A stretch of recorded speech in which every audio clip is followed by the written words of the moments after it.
My name's Harley from Australia, also known as Durianrider on the internet. Okay, so you used to live a very different life before. Can you tell me, like, how did you feel maybe 10 years ago, or if you go back in your life? I'd say probably 13 years ago. I've been vegan for almost 13 years now, so before that, struggled with my health a lot, struggled with my energy levels, struggled a little bit with the weight, definitely had asthma, digestive issues, a lot of fatigue, a lot of stimulant dependence. Right. Didn't have much of a participation in my daily reality. And can you, like, what was your life like back then? It was alright. I was working in a gym, working in a shoe store, working as a bicycle messenger. Okay. And how did these things affect your daily life? Can you give little examples? One day I'd have good energy, probably because I had like a lot of coffee, but then the next day I'd be like crashed. So this is like a physical and emotional roller coaster. I wouldn't know what was going to happen that day energy-wise. So yeah. What couldn't you do, or how did you? I couldn't be consistent. Like my mood wasn't consistent. Like if you ask me now, Harley, let's go and do a 400-kilometer bike ride next Thursday or tomorrow, I'm like, yeah, I can do that, and it'll be fine. But back then, I'd be like, there's no way I could do that sort of thing. So, and how did you compare to your friends? How did I compare to my friends? What do you mean? Yeah, like, energy-wise. Pretty much the same. We're on the same sort of diet, doing lots of drugs and stuff like that. So everyone's pretty much the same. Okay. Back then. And what about the weight? How much did you weigh? I weighed about probably 75 kilos, so about 10 kilos more than what I am now. Which, as a cyclist, that's a lot of weight. Yeah, so today you're a cyclist. Yeah, I was back then as well. I wanted to be more as well of a cyclist, but when you got extra weight, you know, you're limited. Right. And the asthma, when did that come? That's another important thing with cycling running is I had asthma basically all my life as a child, from probably 8 years onwards to 13 years ago, where I'd always have to carry a little asthma puffer in case I had an asthma attack. Right. Now I don't have to carry the puffer anymore. So, yeah. Did you take any other medication or anything? Took a lot of like antacids for indigestion, antibiotics, penicillin, things like that. Okay. And what would your diet look like on a regular day? So now? Well, back then. Back then, just milk and cereal and toast and butter and a bit of ham and chicken and vegetables for lunch, and maybe steak and mashed potato for dinner, followed by some dairy or ice cream. And did you smoke or anything? I smoked a little bit back in the day. Took a lot of recreational drugs like speed and a little bit of cocaine and LSD and ecstasy, things like that, magic mushrooms. Smoked a bit of weed. So yeah. And how about alcohol? Yeah, alcohol. Enjoyed the beer of the lads. Right. But I haven't drunk since July 2001 now. Wow. And what was the turning point in your life? I got stabbed in 1999 at a party, and that sort of made me think, who I'm hanging around now probably isn't who I want to hang around in the future, because I'm not going in the right direction. So getting my teeth smashed in and getting into fights and then getting stabbed and getting arrested. The universe has sort of given me some little subtle messages over the years. And when I got stabbed, I was like, all right, I'm going to get more into cycling and fitness. And then I eventually sort of got a bit of burnout and was just really fatigued. And that's where I started thinking, well, my diet, I'm eating healthy, but can I eat healthier? So then I started tweaking my diet, and that's led to where I am today. So what did you do diet-wise? How? I went vegan. Right. And next day, riding the bike just sort of felt lighter because I was off the dairy. I could breathe better. My digestion was a lot better. I was like, wow, this is amazing. I told my friend at the time, he said, it doesn't matter how you feel, you know, just doesn't matter, you know, food's got nothing to do with how you feel. And I'm like, well, it does, man, because I feel heaps better. And just went from there.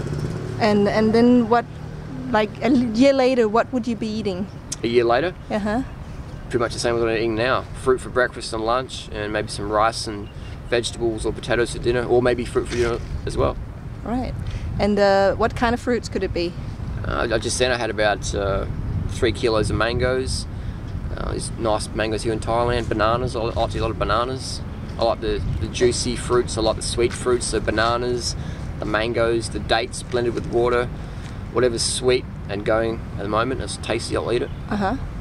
And when you're back home, what would you normally eat for dinner today? Back in Australia, fruit can be, fruit's the most expensive in the world in Australia, which is fine for me now because I can earn enough money, but the flavour is sometimes hard to get. So for dinner in Australia, probably maybe rice or organic potatoes as much as I want, like a massive bowl, you know, big bowl. A bowl that most people will think, wow, that's a lot of food. Is that just for one person? Yeah, it is. So some sort of starchy carbohydrate for dinner, if otherwise not fruit. And how many years have you done this diet? I've been eating this way since April 2001. Pretty much having fruit for breakfast and lunch almost every day since then, and a lot of times, you know, having fruit for dinner. Did like about 5 years on the all raw food lifestyle. And how do you feel today? Feel fantastic. Feel incredible. Went for a ride this morning up the mountain.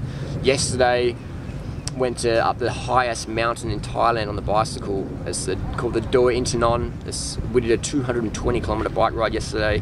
I'm feeling pretty relaxed now. I've got to admit, it's had a Thai massage, but the mountain is one of the hardest mountains in the world to cycle up. And we did that yesterday, and it was a hot day as well. So your energy levels are just totally different. No caffeine. Didn't use any caffeine yesterday. No, and no drugs, no alcohol. No drugs, no alcohol. Anymore. No EPO. No blood doping. So yeah. Awesome. And what achievements have you done after you changed this diet? Like, what competitions have you taken part in? What results have you gotten? Well, first of all, I got my health back. I got my lifestyle. I'm living my dream now. I'm living my dream. Athletically, performance-wise, I ran my first marathon. I ran a sub-3 hour marathon. Just a few months ago, January 2014, I rode 6,545 kilometers in January, just in 1 month. Wow. 6,545. I've won over 30 running races in 2012 without any drugs. So I perform at a drug-free level. So people might say, oh, Harley, your times aren't that fast. You know, 16:19 for 5,000 meters, not that fast, but this is all drug-free. You know, so if I took drugs, then I could get some really, really good results. But I think when you destroy not destroy your health, but when you impact your health at the advancement of your athletic performance, then, you know, maybe you should be professional. But I think the drugs in sport, it's a big problem. It's a big problem, and a lot of people getting health issues later on in life. So I can perform a lot better with drugs, definitely. And how's your asthma today? Yes, non-existent. And your weight? Always good.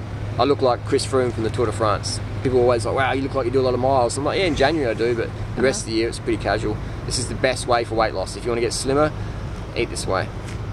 Okay. And if you want to stay slim and not have to starve, eat this way. And do you have a good advice for people who are ill or have some of the issues that you used to deal with? What should they do? I would say what helped me the most was making sure I start every day with 1 litre of water, drinking that at room temperature before I have anything else to eat. Have an early breakfast, have a nice lunch and have a lighter dinner. I try and eat 10 grams of carbs per kilo body weight per day. So for me it's 65 kilos roundabouts. That's approximately 650 grams of carbs.